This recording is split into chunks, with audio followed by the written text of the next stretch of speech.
Alright, I got another question. Related rates. So, I might just record all my related rates problems. Dear Lord, I'm on a roll. Ugh. I got a cold. Anyhow, we have ourselves two cars. They leave from the same location. Car A travels north at 60 kilometers an hour. And car B leaves east at 80 kilometers an hour. How fast is the distance between them changing 2 hours later? So, now, what's the first thing we do? You're right, we draw a diagram. I'm doing what Dora the friggin' Explorer does and assuming you all know the right answer. Friggin' Dora. How am I supposed to know how to cross the river with a spoon, a fork, a knife, and a napkin? Tuh. Yeah, so they leave from the same location. So this location is going to be represented by a dot. This is location. Now we know car A travels north at 60 kilometers an hour. And because we're normal people, we're going to assume that north is up. So we're going to label this car A. And car B leaves east at 80 kilometers an hour. And because in relative to north, east is always to the right. So we say car B. Alright.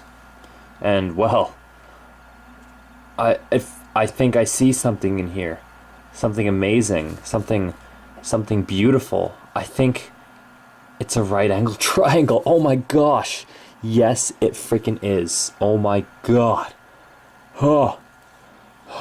Okay.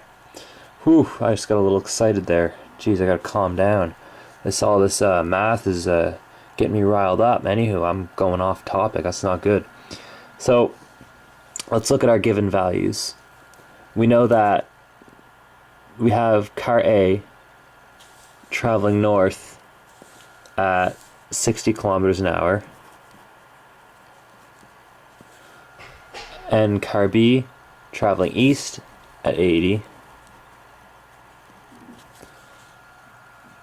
And we know our change in time is 2. So let's write this down in proper notation, I suppose. So we're gonna label our sides, and because I'm silly, I'm just yet again gonna use X. No, shoot, this should be X, Y, Z.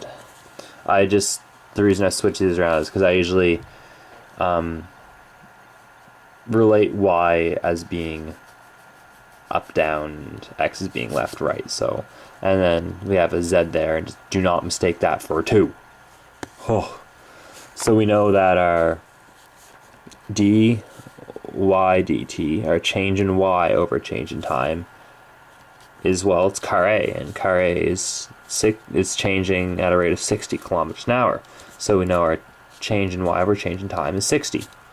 And then if we look at car B, well, we know it's changing at 80 kilometers an hour. So our dx dt is equal to 80. Okay? We also have a change in time. So we can say, well, I just use delta t is equal to 2. Because I just, yeah.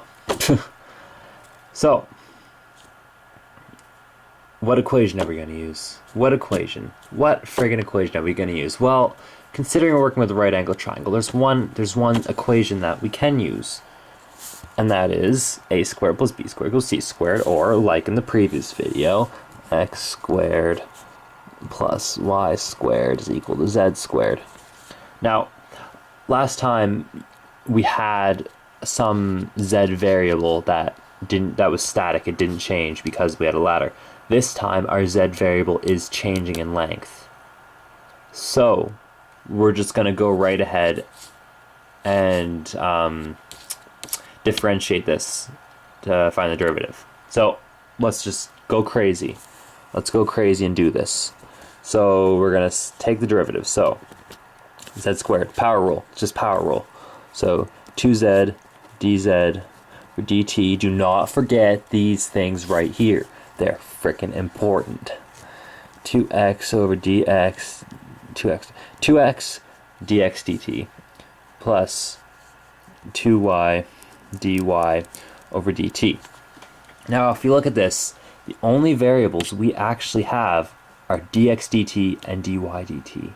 We have nothing else. Nothing. So let's get clever here. Well, this is where knowing some physics would help you figure this out if you haven't encountered this before. Because we have change in time. And we know there's a simple equation, which is velocity is equal to change in distance over change in time. And we can rearrange this to say that distance traveled is equal to velocity times change in time. So v change in t. Now we can use this to find our x, y, and stuff. X, y, and z. We can use this and Pythagorean's theorem eventually to find our x, y, and z. So let's go ahead and do our we know the velocities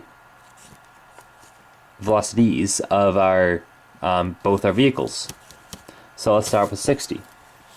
So we have 60, and we are given time, it's 2, is equal to distance, which means 120 is equal to distance, and I'm just gonna say this is distance of car A.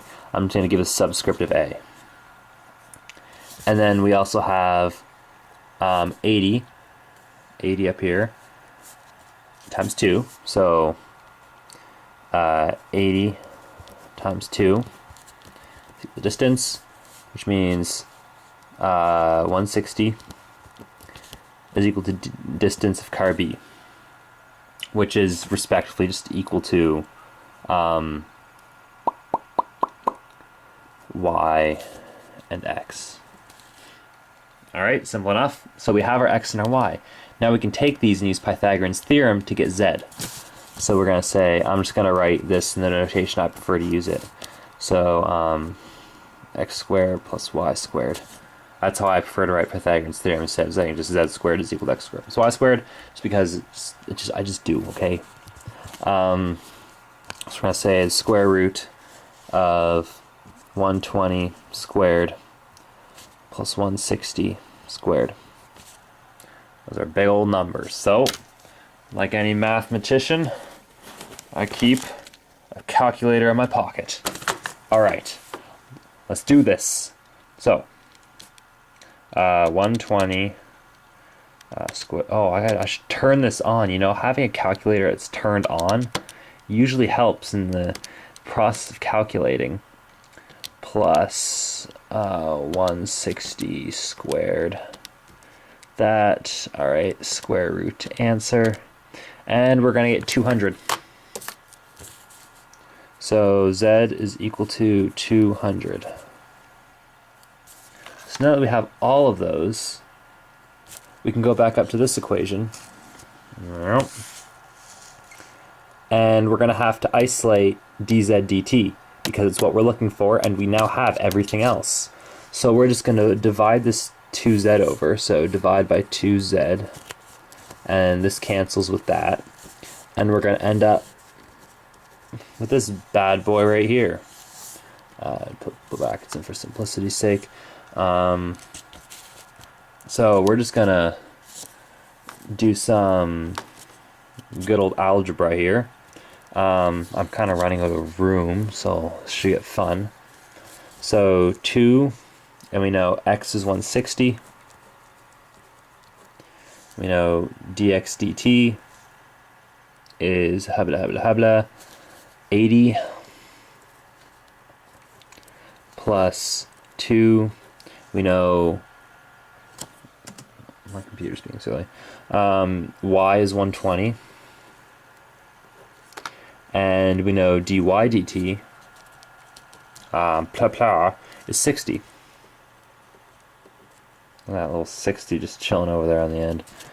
And we're just going to divide all this by 2 times 200. And I am just going to do this all on a calculator in one step here. So, 160 times 80 times 2 plus 2 times 120 times 60 divided by 400, and we get dz or dt is equal to 100. So we just determined that dz dt is most definitely equal to 100. I hope that's right, because if not, I've misled you all. But I'm pretty confident, pretty freaking confident, that this answer is definitely 100.